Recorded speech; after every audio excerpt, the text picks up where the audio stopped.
जैसी खबरें आ रही हैं हम बेहतर पोजीशन पर हैं कुर्नी में।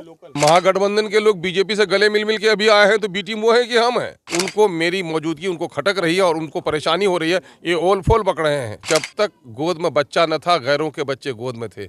अब अपने घर में बच्चा है, किसी और का बच्चा गोद में नहीं आ सकता। नमस्कार, आप देखना शुरू कर चुके हैं लाइव सिटीज को। मेरा नाम अभिषेक है। देख सकते हैं किस तरीके से जन समर्थन मिल रहा है, लोगों का प्रचार प्रसार कर रहे हैं। अख्तरुल इमाम जी आ गए हैं और कुंडी में जीतने आ गए हैं। क्या लग रहा है कुंडी में क्या लग रहा है माहौल अच्छा लग रहा है। जितने लोगों से मिला हूँ, जितने लोगों से बातें सुना हूँ, जितने जैसी खबरें आ रही हैं हम बेहतर पोजीशन पर हैं कुर्नी में। महागठबंधन आरोप लगा रहा है बी टीम का। महागठबंधन खुद ही बी टीम है। आरोप वो खुद ही बी टीम है, अपना नहीं झांकता कि महागठबंधन के लोग बीजेपी से गले मिल के अभी आए हैं तो बी टीम वो है कि हम हैं। पार्लियामेंट में बीजेपी के साथ खड़े रहते हैं महागठबंधन के लोग, बी टीम वो है कि हम हैं। अगर पूरे देश में बीजेपी के खिलाफ कोई लड़ रहा है तो उसका नाम बैरिस्टर असदुद्दीन अवैसी है। और स्वतंत्रता प्राप्ति के बाद अगर जिसका सबसे ज़्यादा शोषण दोहन हुआ है तो माइनॉरिटी के लोग हैं। एमआईएम खड़ी हुई है सत्ता प्राप्ति के लिए नहीं, अवसरवाद की पार्टी नहीं है। एमआईएम न्यायवाद की पार्टी है। हम दलितों को, वंचितों को, शोषितों को, अक़लियतों को इंसाफ दिलाने के लिए खड़े हुए हैं। यही वजह है कि जिन लोगों ने जुल्म किया है, नाइंसाफ़ी की, हकमारी की है, उनको मेरी मौजूदगी उनको खटक रही है और उनको परेशानी हो रही है। ये ओल फोल बक रहे हैं। कल तक तो नाम भी नहीं लेते थे, आज वो हमको गालियाँ दे रहे हैं। हम इन सबको बर्दाश्त कर रहे हैं, लेकिन इंसाफ करेगी कुर्नी की जनता।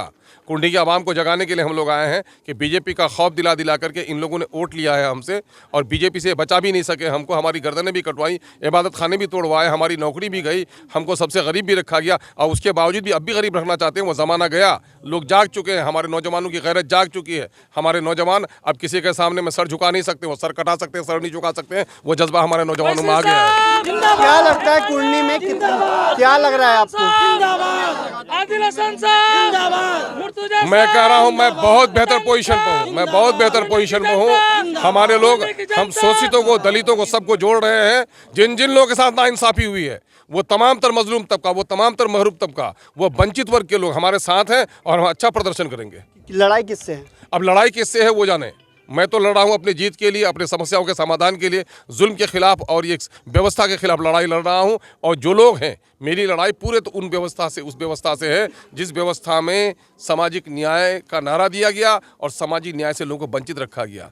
जिस सिस्टम ने नारा दिया इंसाफ के साथ तरक्की, लेकिन दलितों को, अक़लियतों को उससे महरूम रखा गया। मेरी लड़ाई उससे है। सीमांचल क्षेत्र में आप लोग पहले काम किए, अब यहाँ पर काम कर रहे हैं उत्तर बिहार में, क्या लग रहा है? देखिए, मामला ये है कि चाहे हम सीमांचल में लड़ें या गोपालगंज में लड़ें या बिहार के दूसरे हिस्सों में लड़ें, मैं समझता हूँ कि इस वक्त वर्तमान में जितनी भी राजनीतिक पार्टियाँ यहाँ पर काम कर रही हैं उनमें हम नए हैं।